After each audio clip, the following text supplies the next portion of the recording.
नमस्कार बच्चों, कैसे हैं आप? आपका स्वागत है मेरे YouTube channel Narendra sir talk to math में। बच्चों, मैं आपको बहुत बहुत धन्यवाद देना चाहता हूं। आपने मेरे चैनल को इतना लाइक किया, सब्सक्राइब किया, और मुझे उम्मीद है आगे भी आप इसी तरह इसको लाइक करते रहेंगे और सब्सक्राइब करते रहेंगे। तो बच्चों, कुछ बच्चों का कमेंट आ रहा है लगातार मेरे पास कि सर आप मेंसुरेशन क्यों नहीं पढ़ाते, क्षेत्रवृत्ति क्यों नहीं पढ़ाते। बच्चों, मैंने आमतौर पर देखा है कि बच्चों के दिमाग में कंफ्यूजन रहता है कि क्षेत्रमिति एक बहुत ही कोई टफ सा टॉपिक है जो बड़ा मुश्किल है। लेकिन नहीं बच्चों, ये जो टॉपिक है बहुत ही आसान है। देखिए इसको कैसे शुरू करते हैं। सबसे पहली बात बच्चों, मेरे चैनल का नाम है टॉक टू मैथ, यानी हमें बिल्कुल आराम से आगे आगे बढ़ना है, बातें करते करते, हमें अंधाधुंध रेस में नहीं भागना है। तो बच्चों, सबसे पहले मैं 2 मिनट का आपका ये बताने के लिए कि मेंसुरेशन होता क्या है और हम इसमें क्या क्या चीज हम इसमें कवर कर सकते हैं। तो चलिए बच्चों, देखिए ये है मेंसुरेशन। क्षेत्र, इसको हिंदी में कहते हैं क्षेत्र मिति। मेंसुरेशन का सीधी सा मतलब होता है मेजरमेंट से, measurement related to geometrical figures and solids. तो मेजरमेंट का मतलब क्या है, मेंसुरेशन का मतलब क्या हुआ बच्चों, मेजरमेंट। और मेजरमेंट कौन सा measurement, that is related to geometrical figure and solids. ठीक समझा बच्चों? हिंदी भाषी बच्चों के लिए क्षेत्रमिति का मतलब क्या है, नापना। लेकिन किसको नापना, जो ज्यामितीय आकृतियां हैं और जो ठोस हैं उनके संदर्भ में जो भी हम नाप सकते हैं उसको हम नापेंगे, मेजर करेंगे। चलिए बच्चों, सबसे पहले मैं ज्योमेट्रिकल फिगर की बात करता हूं। अब मैं कोई भी एक ज्योमेट्रिकल फिगर इस तरीके से बना देता हूं। तो बच्चों, इसमें हम क्या मेजर कर सकते हैं? तो इस फिगर में मैंने 2 फिगर बना रखी है बच्चों, तो हम क्या मेजर कर सकते हैं? सबसे पहली बात तो हम इसकी टोटल लेंथ ऑफ बाउंड्री निकाल सकते हैं, इसकी परिसीमा की कुल लंबाई निकाल सकते हैं।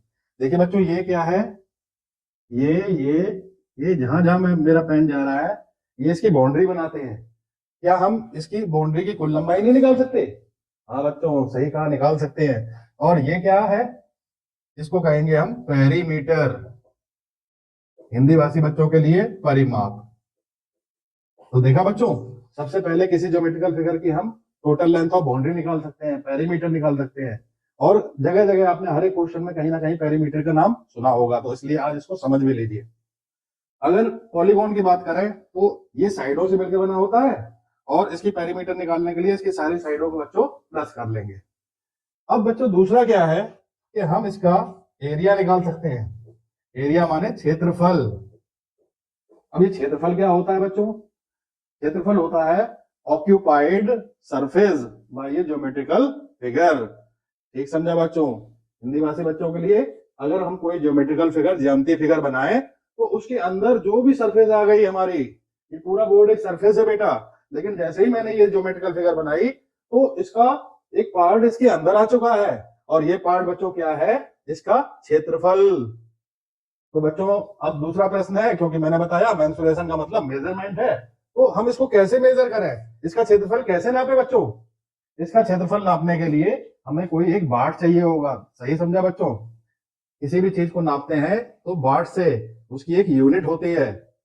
जैसे हम लेंथ को मीटर से नापते हैं, अगर हम बाजार शुगर लेने जाएं तो किलोग्राम से नापते हैं, तो हम इस एरिया को कैसे नापें? बच्चों, हम इसे नापेंगे स्क्वायर की मदद से। लेकिन कौन सा स्क्वायर होना चाहिए बच्चों? यूनिट साइड वाला। Unit side. यूनिट साइड का मतलब क्या है बच्चों? उसकी जो साइड होने चाहिए वो 1 यूनिट होने चाहिए। 1 यूनिट का मतलब 1 सेंटीमीटर भी हो सकता है, 1 मीटर भी हो सकता है, 1 किलोमीटर भी हो सकता है, और उससे भी बड़ा हो सकता है। अगर हमें छोटे क्षेत्रफल नापने हैं तो हम छोटी यूनिट यानी कि छोटे स्क्वायर, यानी कि 1 सेंटीमीटर के स्क्वायर का इस्तेमाल कर सकते हैं। और बड़ा अगर हमें एरिया नापना है तो हम 1 मीटर के स्क्वायर का यूज करेंगे। और बहुत बड़ा एरिया है तो 1 किलोमीटर साइड वाले स्क्वायर का हम यूज कर सकते हैं। चलिए बच्चों, जैसे मान लीजिए ये फिगर है हमारे पास, और इसका हमने जो है एरिया है 17.75 स्क्वायर्स मीटर। तो इसका मतलब बच्चों क्या है कि इस पूरी फिगर को जब हमने स्क्वायर से नापा तो इसके अंदर 17 स्क्वायर तो पूरे पूरे आ गए, और 0.75 का मतलब है एक स्क्वायर का 0.75। 0.75 जानते हैं बच्चों, उसका 3/4 पार्ट ही इसके अंदर आ पाया। इसलिए इस फिगर का जो एरिया 17.75 स्क्वायर मीटर हुआ। ये स्क्वायर अगर हम सेंटीमीटर वाला स्क्वायर लेते तो यहां पर ये सेंटीमीटर हो जाता। अगर हम किलोमीटर वाला हम लेते हैं स्क्वायर तो इसका एरिया 17.75 स्क्वायर किलोमीटर भी हो सकता था। लेकिन जितनी छोटी फिगर होगी उसके लिए उतनी छोटी माप होगी। तो समझ गए बच्चों, किसी क्षेत्रफल को हम स्क्वायर की मदद से नापते हैं कि कितने स्क्वायर उसके अंदर समाहित हो सकते हैं, how much square can fit into that figure. ठीक बच्चों, अब ये स्क्वायर का आपको कॉन्सेप्ट समझ में आ गया होगा। और जो बच्चे स्क्वायर का एरिया जो क्षेत्रफल लिखते समय कई बच्चे जैसे लिख देते हैं क्षेत्रफल 17 मीटर है, तो आप समझ गए होंगे कि ये मीटर नहीं हो सकता, इसके आगे स्क्वायर मीटर होगा, या दूसरे शब्दों में मीटर स्क्वायर होगा। तो देखा बच्चों, हम जो है ज्योमेट्रिकल फिगर में दो चीज नाप सकते हैं, एक पेरीमीटर और एक उसका एरिया। आइए बात करते हैं सॉलिड के लिए। तो सॉलिड क्या होता है, जैसे मेरे हाथ में ये बॉक्स है, ये बॉक्स क्या है, सॉलिड। तो इसमें क्या क्या हम नाप सकते हैं। देखिए बच्चों, जहां जहां हम इसको टच कर रहे हैं वो इसकी सरफेस कहलाती है, इसका पृष्ठ कहलाता है। ये भी एक सॉलिड है जो मेरे हाथ में पेन है, तो इसको जहां जहां मैं टच कर रहा हूं वो उसकी सरफेस है। तो इसका मतलब बच्चों, सबसे पहले हम इस सॉलिड की सरफेस का एरिया नाप सकते हैं। तो इसे हम इंग्लिश में कहते हैं सरफेस एरिया ऑफ सॉलिड। और अगर हिंदी भाषी बच्चों की बात करें तो इसे कहेंगे पृष्ठीय क्षेत्रफल। यानी किसी भी सॉलिड का हम जो है उसके पृष्ठों का क्षेत्रफल निकाल लें, और क्षेत्रफल निकालना बच्चों मैंने बता ही दिया है आपको। तो सबसे पहले हम इसका पृष्ठीय क्षेत्रफल निकाल सकते हैं सॉलिड में, ठोस में। दूसरा हम क्या निकाल सकते हैं, इसका वॉल्यूम। तो कोई सॉलिड है, जैसे ये मेरे हाथ में एक सॉलिड है, इसका वॉल्यूम क्या है। जब मैंने इसको बनाया, ये इसकी लेंथ है, ये और ये इसकी हाइट है, ये इसकी विड्थ है, ये 3 डायमेंशनल है बच्चों। तो जब भी मैंने इसको बनाया तो इस एटमॉस्फेयर का एक पार्ट इसके अंदर आ गया है, इस स्पेस का एक पार्ट इसके अंदर आ गया है। जो स्पेस का पार्ट इसके अंदर आ गया है बच्चों, उसी को ही कहते हैं इसका वॉल्यूम, माने आयतन। यानी क्या कहते हैं हम इसको, ऑक्यूपाइड वॉल्यूम। क्या हो गया, ऑक्यूपाइड सरफेस या स्पेस। वॉल्यूम क्या हुआ बच्चों, ऑक्यूपाइड स्पेस बाय सॉलिड, यानी कि सॉलिड ने कितना स्पेस अपने अंदर ऑक्यूपाइड कर लिया। तो भाई अब बच्चों इस स्पेस को हम कैसे मेजर करें। तो इसको मेजर करने के लिए जैसे हमने एरिया मेजर किया था स्क्वायर की मदद से, उसी तरीके से इसको मेजर करेंगे हम क्यूब की मदद से।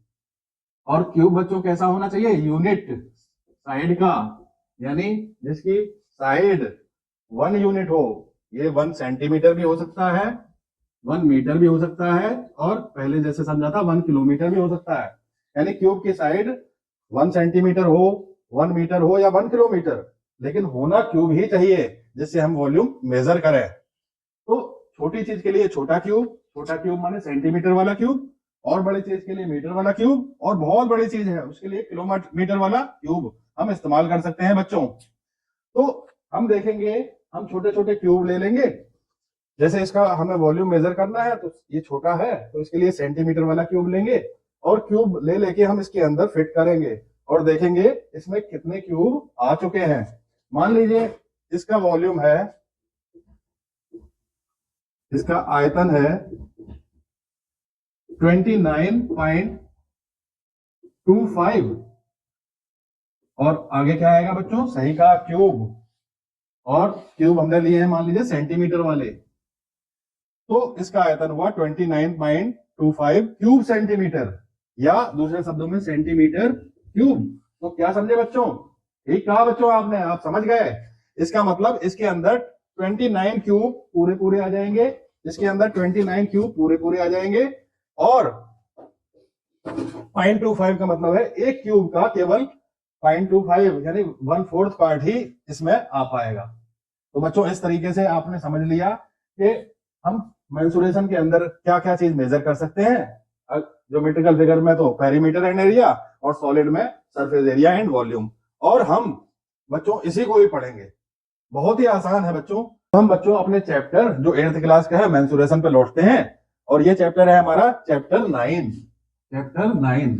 और इसकी जो पहली एक्सरसाइज है वो है पॉलीगॉन के एरिया से संबंधित। तो बच्चों सबसे पहले हमने कहा था ना बच्चों मैंने कि एक शिकारी वही अच्छा होता है जिसके तीर बहुत मजबूत होते हैं। तो क्यों ना हम अपने तीरों को पहले से ही मजबूत कर लें। तो बच्चों जो चैप्टर 9 में पहली एक्सरसाइज में मतलब पॉलीगॉन के एरिया में इस्तेमाल होने वाले फॉर्मूलेज हैं, क्यों ना हम इसे अनुभव कर लें, महसूस कर लें, समझ लें। तो चलिए बच्चों आगे हम देखते हैं। तो बच्चों आते हैं हम एरिया ऑफ पॉलीगॉन पे, यानी बहुभुज का क्षेत्रफल। बहुभुज क्या होता है, एक क्रॉस फिगर होती है और लाइन सेगमेंट से बनी होती है। तो बच्चों इसका क्षेत्रफल कैसे निकालें। तो कोई भी बहुभुज हो बच्चों, कंफ्यूज होने की जरूरत नहीं है। उसको हम क्या करेंगे, सबसे पहले हम उसको ट्राइंगल्स में बांटेंगे। जैसे इस बहुभुज को हमने 3 ट्राइंगल में बांट दिया, नंबर 1, नंबर 2, नंबर 3। तो 3 ट्राइंगल में बांट दिया। ऐसे ट्राइंगल में बांटेंगे जिसका एरिया हम निकाल सकें। तो अगर हम इसका एरिया निकाल सकते हैं 1 का, और फिर 2 का निकाल सकते हैं, और 3 का, मतलब अगर इन तीनों ट्राइंगल का एरिया निकाल सकते हैं और इनको अगर हम प्लस कर दें तो जो दिया गया बहुभुज है उसका एरिया निकल आएगा।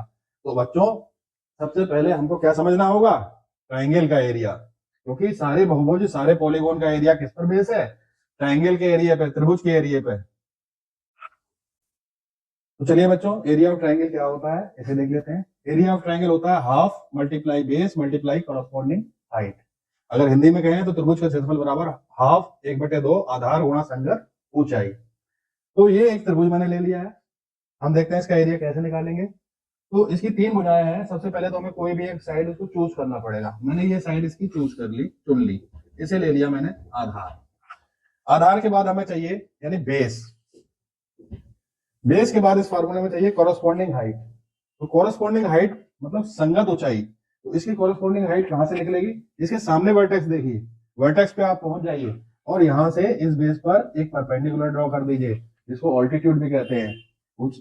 इसी परपेंडिकुलर को मेजर कर लीजिए, ये कहलाएगी इसकी ऊंचाई या संगत ऊंचाई, कॉरस्पॉन्डिंग हाइट।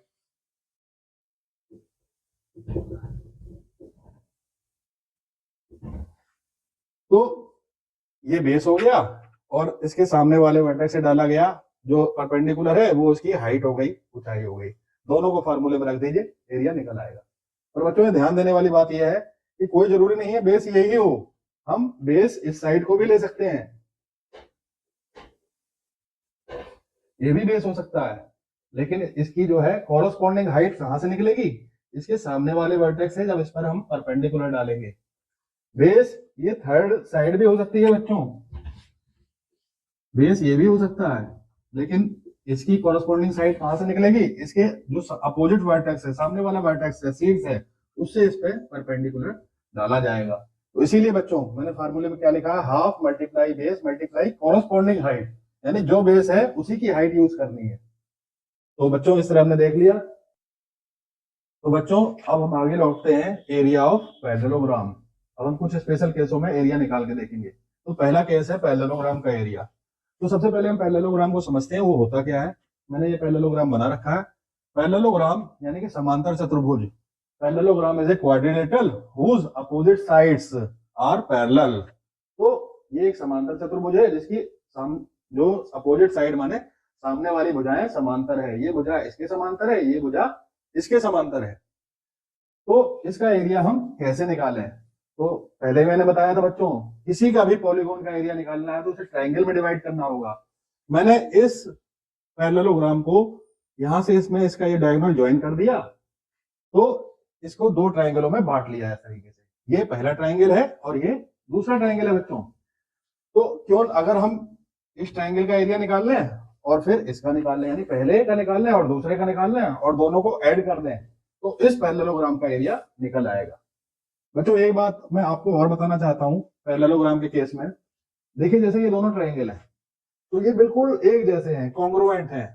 तो कॉन्ग्रुएंट का मतलब क्या होता है बच्चों? बिल्कुल हूबहू एक जैसा होना। तो जब ये बिल्कुल एक जैसे हैं तो क्या इनका एरिया बराबर नहीं होगा? अब ये आप सोचिए, एक मिनट देख भी लेते हैं कैसे कॉन्ग्रुएंट है। ये पैरेललोग्राम है, इसमें अपोजिट साइड इक्वल होती है, तो ये वाला ट्रायंगल लेना है और ये वाला। तो देखिए ये वाली साइड इसके इक्वल हो गई, ये वाली साइड इसके इक्वल हो गई और ये बीच वाली साइड कॉमन हो गई। तो इस ट्रायंगल की सारी साइड इस ट्रायंगल की सारी साइड के इक्वल हो गई और एसएसएस प्रॉपर्टी, ठीक कहा बच्चों, एसएसएस प्रॉपर्टी से दोनों ट्रायंगल कॉन्ग्रुएंट हो गए। यानी जितना एरिया इस ट्रायंगल का होगा उतना ही एरिया इस ट्रायंगल का होगा। तो चलिए इस ट्रायंगल का हम एरिया निकाल लेते हैं। तो इस ट्रायंगल के लिए ये चीज क्या है बच्चों? बेस, ठीक कहा आपने। और हमें चाहिए इसकी कॉरस्पॉन्डिंग हाइट। तो कॉरस्पॉन्डिंग हाइट कहां से निकलेगी? इसके अपोजिट वर्टेक्स, सामने वाले वर्टेक्स से इसमें हमें परपेंडिकुलर डालना पड़ेगा और ये हो जाएगी हाइट। यानी कि यहां से यहां तक ये कहलाएगी इसकी हाइट।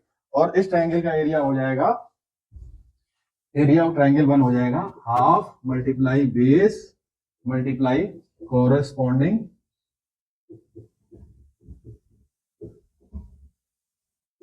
हाइट।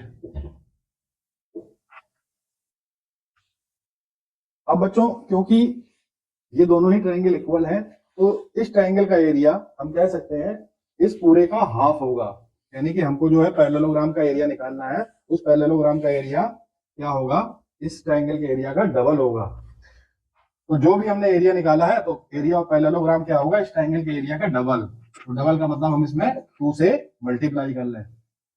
तो 2 से मल्टीप्लाई करते ही ये 2 से 2 कैंसिल आउट हो जाएगा और ये बन जाएगा formula base multiply corresponding height.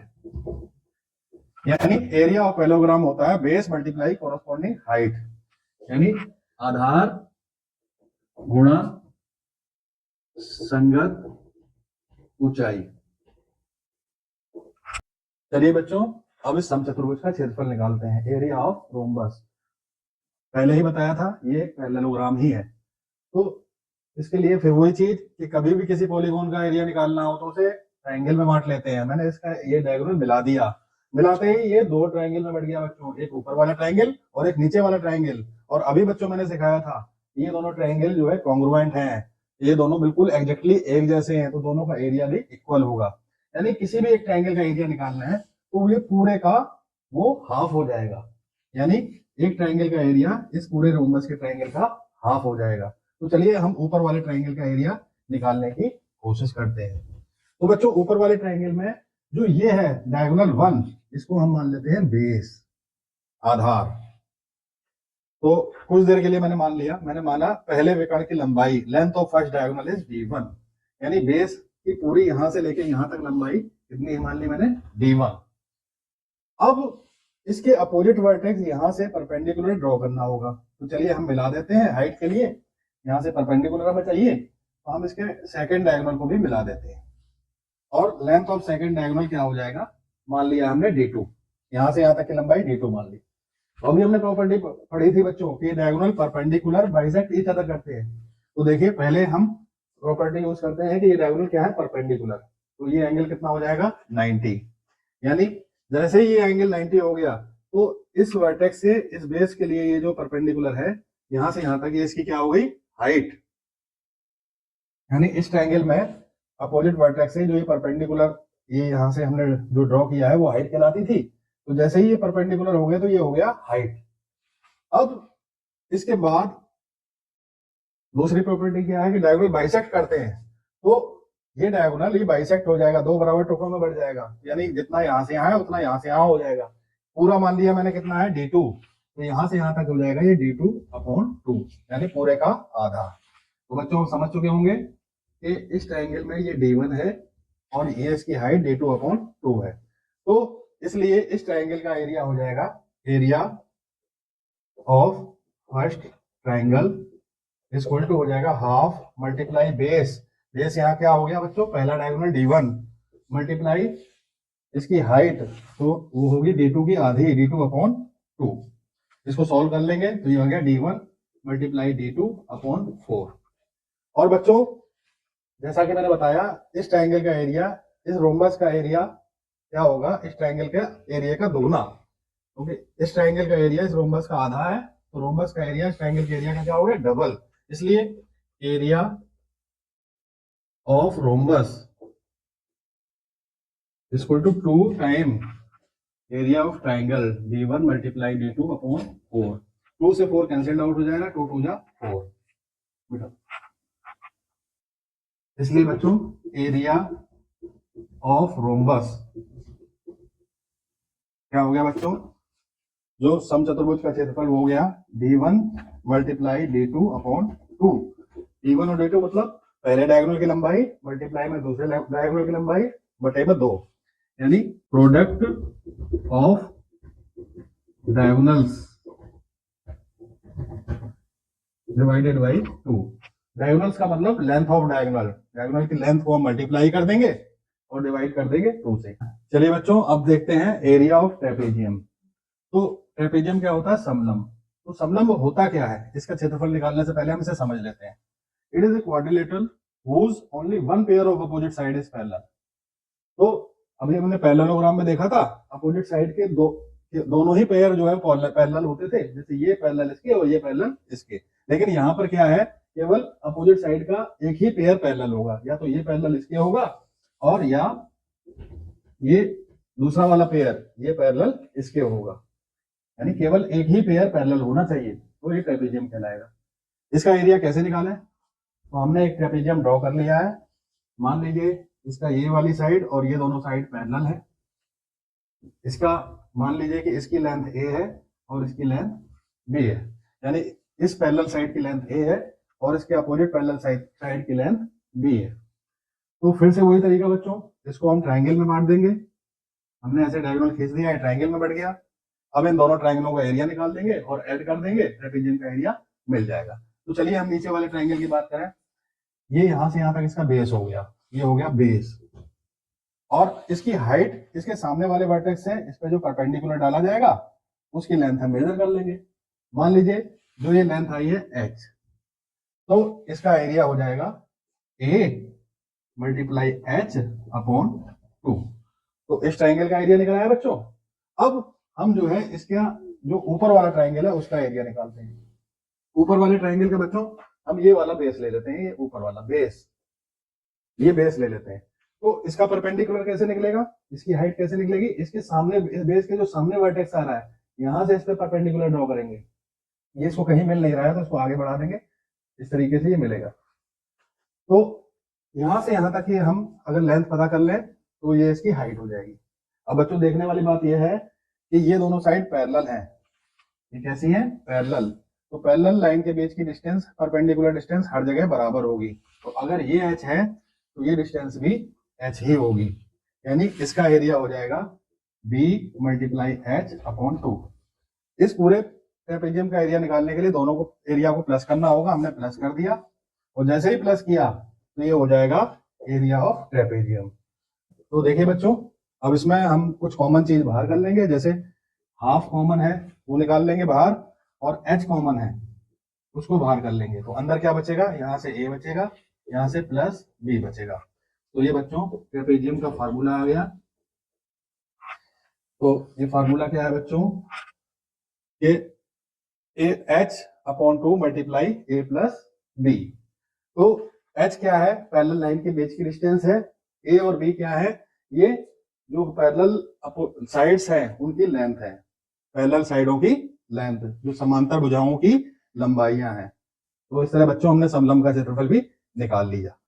इस तरह बच्चों हमने जो है इन चारों area of parallelogram, area of rhombus और एरिया ऑफ ट्रेपेजियम को डिस्कस किया और समझा कि ये कैसे निकाले गए हैं। बच्चों रटना नहीं है कुछ भी, हर चीज समझनी है। बस लाइफ में कभी भी एक बार समझ लोगे तो जिंदगी भर याद रहेगा, और अगर बार बार रटोगे तो हर बार भूल जाओगे। तो इसलिए बच्चों इस वीडियो को पहले अच्छी तरीके से समझ लीजिए, देख लीजिए, और इन फार्मूलों को अपने अंदर समाहित कर लीजिए।